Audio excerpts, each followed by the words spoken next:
Welcome to the project demonstration of design and optimal powered building electrification system.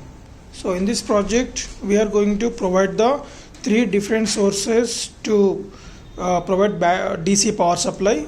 So one is solar and a wind and a grid.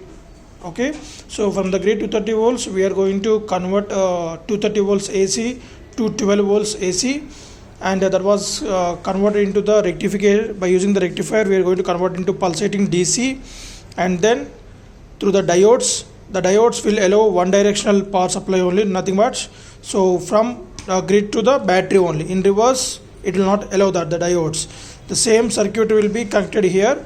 Though we are generating the DC power supply from the remaining two, we are using the rectifier.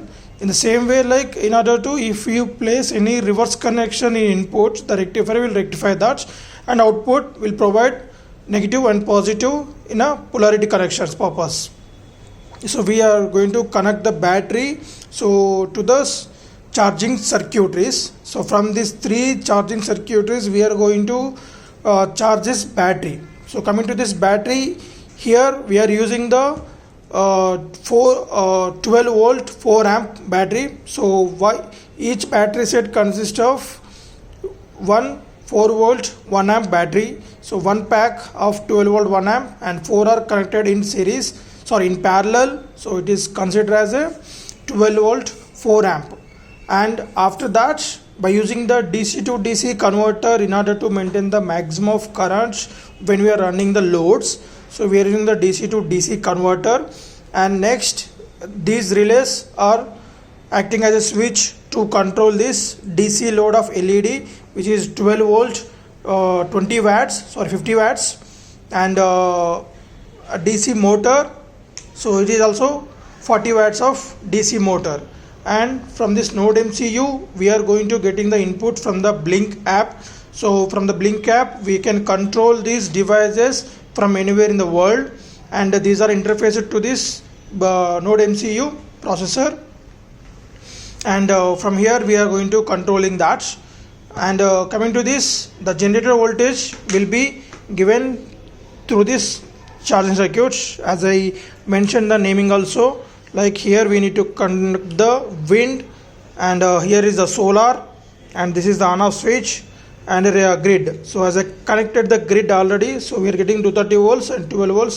So as I mentioned in the process, so after that the battery is getting charged. So generally the battery will take 8 hours to fully charge the grid or a solar or a wind constant, by providing the constant voltage. So this is the process of the flow. So means grid, solar, wind through these charging circuits to the battery, and from the battery there is a switch, and from that DC to DC converter, and after that through the relays to the load, and relays is controlled by this node MCU. So let us see the demonstration just by giving the power supply. So before switching on this kit we need to do one initial steps. So there is nothing but we need to enable the hotspots. So by giving the power supply there will be a light blinks on the node MCU, you can observe that. So when it blinks, that started. So before switching on this kit, means before giving the power supply we need to enable the hotspots with the data. It should be the main important step before switching on this kit.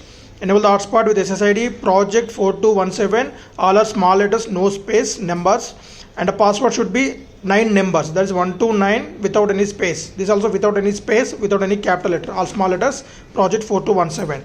And after that just go to any phone, we should install the Blink app and log in with the credentials. There we can see the red light, nothing but red indication. The Blink app, it was not connected. So once it's got connected, then we can see that there is no red mark on that.